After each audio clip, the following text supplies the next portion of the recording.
नमस्कार, news set पर पहाड़ समाचार लेकर मैं हूं आपके साथ धीरेन्द्र अवस्थी। बुलेटिन की शुरुआत बड़ी खबर से। देहरादून से बड़ी खबर। धामी कैबिनेट की बैठक में 6 प्रस्तावों पर मुहर लगी है। कृषि, खनन, पर्यावरण से जुड़े अहम फैसले लिए गए हैं। स्वास्थ्य, शिक्षा, महिला, बाल विकास से जुड़े फैसले, कृषि विभाग की नियमावली में पदों के स्वरूप को लेकर संशोधन, हाईकोर्ट के आदेश के बाद बागेश्वर में खनिज के पद बढ़ाए गए।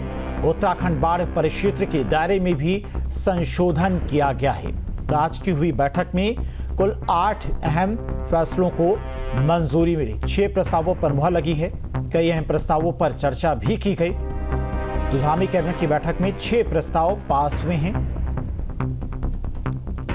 तो देहरादून से बड़ी खबर। धामी कैबिनेट की बैठक आज हुई है, जिसमें कई अहम प्रस्तावों पर मंथन के बाद 6 प्रस्तावों को मंजूरी मिली है।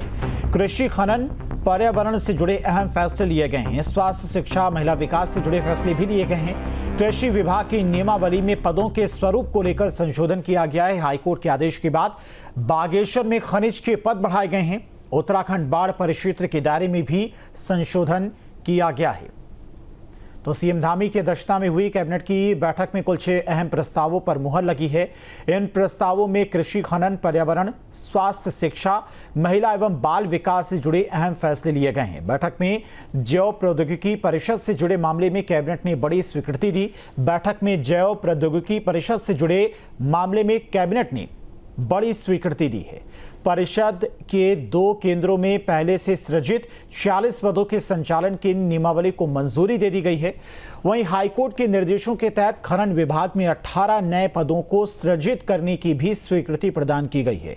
पर्यावरण से जुड़े अहम फैसले में कैबिनेट ने आसन बैराज की दोनों ओर के क्षेत्र को वोटलैंड जोन के रूप में घोषित करने की मंजूरी दी है। आसन नदी के हिस्से की कुल लंबाई 53 किलोमीटर है। पहले इस पर आपत्तियां मांगी गई थीं, जिन्हें दूर करने के बाद यह फैसला लिया गया। इसके अलावा देहरादून के रिस्पना और बिंदाल नदियों के फ्लड जोन क्षेत्र में एसटीपी यानी कि sewage treatment plant, mobile tower, ropeway tower और एलिवेटेड रोड निर्माण जैसे बुनियादी ढांचों के निर्माण को स्वीकृति दी गई है।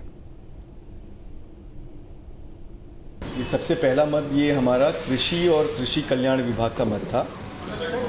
टोटल 6 मत थे आज। इसमें पहला मत ये आपका कृषि और कृषि कल्याण विभाग का मत था। इसमें हमारा उत्तराखंड जैव प्रौद्योगिकी परिषद का जो गठन हुआ था, उसमें 2 सेंटर हैं इनके। एक हल्दी में सेंटर है पंतनगर मुख्यालय में, उसमें 34 पद उसमें सृजित हुए थे। दूसरा सेंटर है advance centre for communication and applied biotechnology Dehradun में, उसमें 12 पद थे और उसमें टोटल 46 पद इनके सृजित किए गए थे। पूर्व में जो सर्विस रूल्स इनके बने थे, उसमें भर्ती के स्रोत की व्यवस्था नहीं थी कि वो कैसे होंगे, सीधी भर्ती के पद होंगे, आउटसोर्सिंग के पद होंगे, कैसे होंगे। तो वो आज विभाग ने स्पष्ट एक नियमावली लेकर के आए थे, जिसे माननीय मंत्रिमंडल द्वारा अनुमति दी गई। जैसे जानकारी है कि माननीय उच्च न्यायालय के निर्देश थे बागेश्वर को लेकर के कि वहाँ पे थोड़ा सा जो इंस्पेक्शन है वो बढ़ाया जाए। इसी के क्रम में विभाग द्वारा कुछ अपने पद जो ज्येष्ठ खान अधिकारी के हैं या भूवैज्ञानिक के हैं, वरिष्ठ खनिज पर्यवेक्षक के हैं, खनिज पर्यवेक्षक के हैं, कुल 18 पद इस तरह से बढ़ाने पे आज माननीय मंत्रिमंडल द्वारा सहमति दी गई। जहां भक्ति है हर शब्द में, कथाओं में छिपे हैं दिव्य रहस्य और ज्योतिष देता है जीवन को दिशा। धर्म से जुड़ी हर बातों को जानने के लिए हमारे चैनल स्तुति को सब्सक्राइब करें।